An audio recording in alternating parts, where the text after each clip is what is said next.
Hi guys, we're gonna do something a little different today. I know this is not a Blackstone video, but it's a little cold outside, so we're not gonna be doing any grilling, so we're gonna make something inside. This is a Persian dish that we're gonna be making today. My wife is Persian, and I got used to eating Persian cuisine, and this is actually a very common and very good dish that they make at home and also in the restaurants. It's called Fesenjan, and it's basically a walnut and pomegranate molasses stew. So we're gonna go over the ingredients real quick. One of the main ingredients that we're gonna use is about 3 cups, 2.5 to 3 cups of ground walnut. I process these in the food processor. Make sure they're not too fine. Don't put them in the blender. Make it fine, but a couple of coarse pieces is okay too. You need that texture in there. Then we have about 2.5 to 3 pounds of chicken. I'm using chicken thigh here, some with bones, some without. We have 1.5 medium-sized onion, diced, very fine. About 3 tablespoons of brown sugar. We have about 1/2 cup of pomegranate molasses, the type that we use. You have to be careful with this one because they're all different. So this one is from Lebanon. If you can try to get one that's obviously Persian, I would recommend that. The molasses, we're using 1/2 cup for this recipe. My family likes it, I guess, a little less sour and tart and more on the sweet side. My wife likes it very, very tart. But it's a balance, right? So some folks will adjust this to their liking and to their taste, as well as the brown sugar. So these two ingredients can be kind of varying between recipes depending on how you like it. And then we have our spices. We have about, we have 3 pounds of meat, so we're using about 1.5 teaspoon of salt, 1 teaspoon black pepper, and 1 teaspoon of turmeric. And then we have a few tablespoons of saffron water. Basically, you just grind up a couple of pieces of saffron, grind it in a grinder, and then actually a mortar pestle, and then add some hot water and let that bloom for about 15-20 minutes, and then you get your saffron water. So, and of course, you have a little bit of cooking oil. So first thing we do is toast the walnuts, and we're gonna do that in a pan. So I'll start doing that. Actually, we're gonna do that in a pot. All right, so the first step is we're gonna toast these walnuts for a few minutes, release some of the oils. We're using a low to medium heat, and it'll just cook for just a few minutes, 4 or 5 minutes, just to toast them a little bit or release some of those oils, get the flavor going. Okay, it's been going for about 2 minutes now. The walnuts start to clump a little bit. That's when you know the oils are coming out. So just keep doing it. Make sure you keep stirring it so it doesn't burn. And we're just lightly toasting them. Okay, while that's going, I'm gonna get the chicken ready. So I have my spices here and some cooking oil. I'm gonna mix that together well and let that sit, and then we're gonna saute the onions.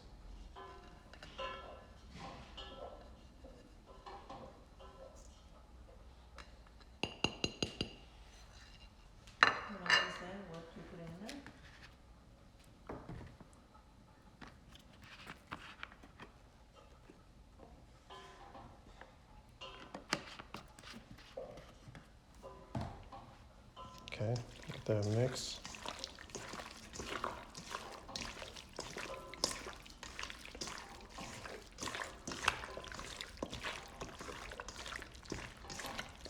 Make sure everything is incorporated well.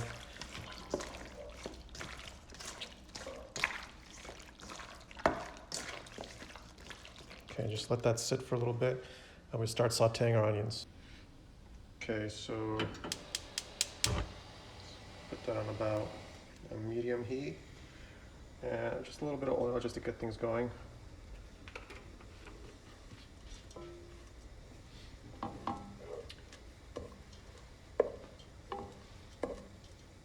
And we're gonna take about 2/3 of our onion. So I have about 1.5 onions here diced. So we're gonna take 2/3 of that and start sauteing that.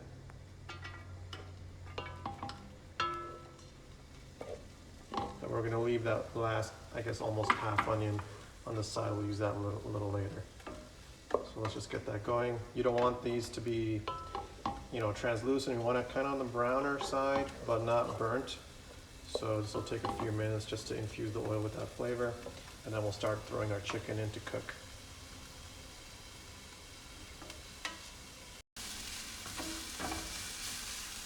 Okay, so the onions are starting to get a little translucent, brown a little bit.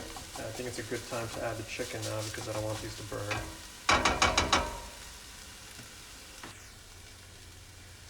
Okay, I'm going to increase the flame a little bit and start placing the chicken in.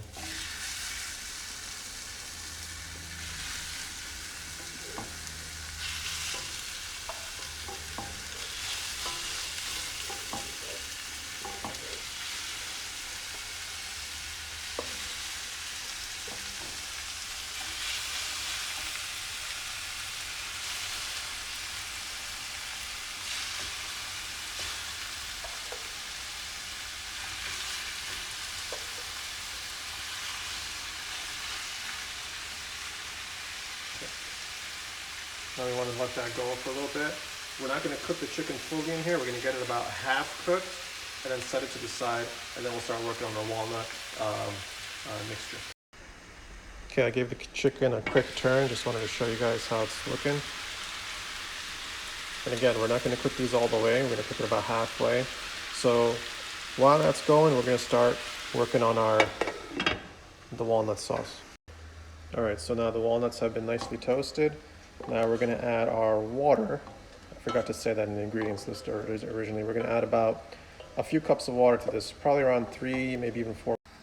Okay, we're going to eyeball it. It's going to be about 3 to 4 cups of water that we're going to add. Try to add cold water because it shocks the walnuts and makes them release more of their oils. So we're just going to eyeball it. That's good. We're going to let that go for a little bit.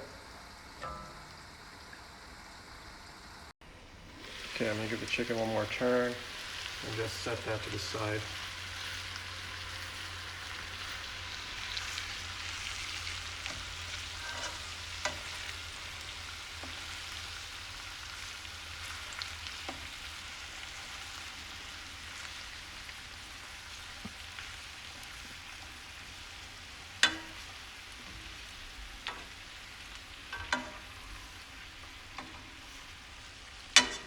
Okay, so just leave that there and we'll get back to this once our sauce is more along the way. To our walnut mixture, we're going to add our remaining onion just to infuse that flavor a little bit. We dice it very finely, just so you don't get that texture when you're eating it. It's up to you guys how finely you want this thing diced, but we dice it pretty fine.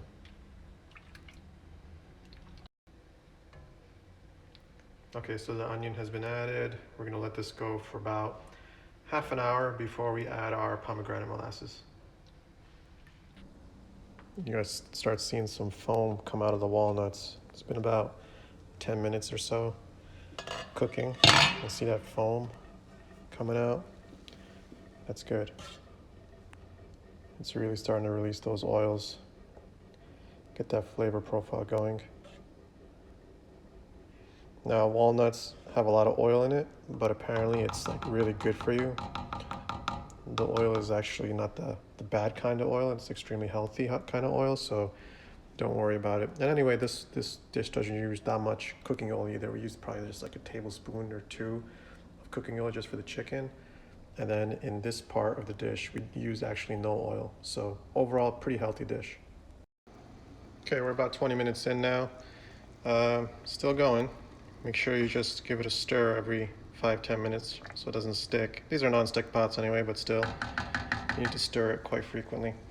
We're going to start adding the molasses in now. Okay, so here I have about 1/3 cup of pomegranate molasses. Again, just be mindful of the brand that you buy. They all taste a little bit different. They all have different strengths of tartness. This is actually pretty strong, so I'm only going to add about 1/3 cup. I see recipes on YouTube that call for a cup and a half even, but it really depends on the taste. of the specific brand that you're gonna get. So I'm gonna throw that all in there, and then you could adjust afterwards too, depending on how you like it. Again, like I said, my family, well, me and the kids, we like it a little more on the sweeter, less tart side. My wife likes it very tart, so this is kind of like in the middle. So, and as it cooks, it's gonna darken up too. So you give that a stir. It becomes a more of like a light brown. It's hard to see in this lighting because this is like really bright. We're like right directly under the lights, but it's actually like a brown color right now. And as it cooks throughout this session, it's gonna turn into like a very dark brown, a little bit of a touch of red also. So again, we're gonna let that go.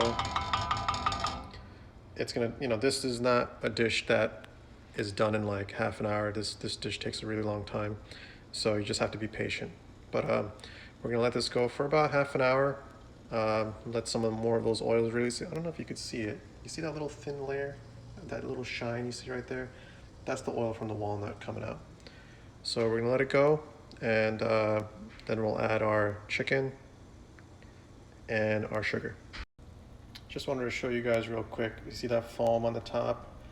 That's how you know that the oils are also releasing. And you see that little film right there? That's also the oil from the walnut.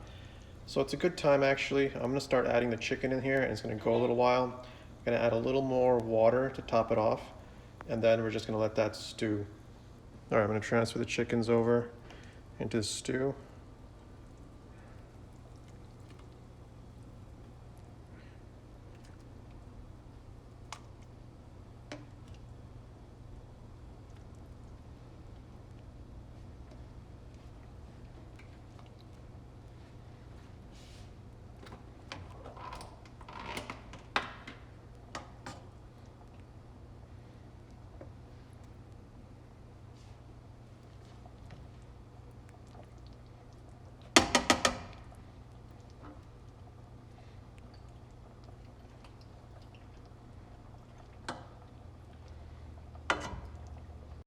Here's the pot that we use to make the chicken. And don't mind my don't mind my 1-year-old back there. He's with his mommy. But yeah, so the chicken released some water, and also some of the residual spices and salt and seasoning came off with that. So I'm gonna actually take this and add it to our stew as well. So I think it's gonna add flavor, and there's also little bits of onion in there too that we didn't collect when we put the chicken in. So okay, I'm gonna add in the mixture now. Okay, give that a stir as well. I think there's a lot of flavor in that, so it's gonna just help the stew, I think. And full disclosure, guys, this is the second time I'm ever making Fesenjan, so my first one was decent. I just put too much pomegranate molasses in it, but this is the second time, so let's see how it comes out. In the comments, you guys can tell me what I'm doing wrong, how I could do better next time, etc., etc. We're always open to suggestions. Forgot about one thing. I have to add a little bit of saffron water actually at this point, and then we add it a little bit at the end, so just a dash. Okay, let that cook, and then we're gonna add the rest of it, which is another few tablespoons at the end. Okay, it's been going for about 20-30 minutes now. It's full cook time about an hour.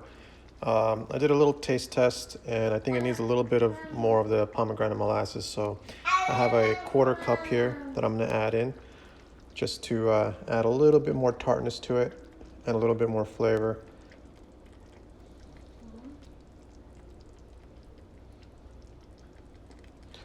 And then we're gonna stir that in, let that go again. Again, you could adjust the taste how you guys like it. I just thought it needed a little bit more, so I think that should be good now. Again, this is going to take quite a while. We're probably only halfway through. I would say it's going to take another hour on the stove at the minimum. So, and the longer you cook it, the darker and darker it gets, and the more the flavors kind of combine and enhance. So at the end, we'll add our brown sugar for taste, and then we should be done. So we're going to let this go for another hour, stirring every about 5 to 10 minutes. Okay guys, it's been about another half an hour. I don't know if you could tell or not from the video, but it's getting darker. I added about a half teaspoon more of salt because I thought it needed it. But it's also getting a little thicker as well as darker. Again, it's under the really bright light, so you can't really tell, I guess. But let me see from this angle. You can see it's starting to get a little darker. It's still got a ways to go, but I'm gonna add the brown sugar now and then let it go for another hour or so. So again, this is about 3 tablespoons of brown sugar. You add it to taste. You add it, see how you like it. You could add more or less, judging by how you feel about it. So I'm gonna add that in. You could use white sugar too. You could use honey. You could use syrup. Whatever. So we're gonna let that go, and then give it a little taste, see how you like it, and then adjust accordingly. But that's basically it. We're just gonna let this go for another hour, stirring occasionally. Let it thicken up a little bit more, let the flavors incorporate a little bit more, and adjust the taste as needed. It's been about another 10 minutes. I'm just gonna add this, the remaining saffron water to the dish, and let it continue to cook. This dish particularly, actually, this dish in particular tastes even better the second day, just because it's been cooking for longer. I guess that residual, the carryover cooking, as they call it, and heating it up the next day and whatever. So it tastes even better the next day. But for today, I'm gonna let this go for at least another hour or so. Total cook time from start to finish has been almost 3 hours. But let's see how it goes. Okay, so it's been going for another half hour, 45 minutes. I'm gonna still let it keep going for about another half hour, 45 minutes more. But the sauce has thickened up. As you can see, it's thickened up quite a bit, and it also got darker as it cooked. But I had to make some adjustments. It was a little bit too sour. I should have just stuck with my original pomegranate molasses amount. When I added the more of it, I think it kind of made it a little sour, so then I had to adjust it by adding some brown sugar and maple syrup. So again, you got to adjust according to your taste, but overall it's pretty much a done dish. Just gonna let this simmer for another hour or so, and you could serve with rice, bread, or tadik. That's kind of like it's like a crunchy fried rice type of thing. We could probably make another video of that. But anyway, overall, let me know how I did. This is only my second time making this thing, and I think I did okay. I still need to learn a little bit, make some adjustments, but as I get more experience, hopefully I can nail it. So please like, subscribe, comment, whatever, and let me know how you guys, what you guys think of the dish and the recipe, and if I need to make any adjustments. Thanks. Also, one thing I forgot to mention, the chicken also starts to break after a little while because it's been stewing for so long. That's okay. Some people like the chicken a little bit shredded. It is very tender, so I would probably hold off from stirring it too much at this point. Just make sure it's not sticking on the bottom. Again, also stay tuned. My wife is going to be making a video on a dessert that's actually very healthy and very good for you. So stick around. We'll be uploading that one soon as well.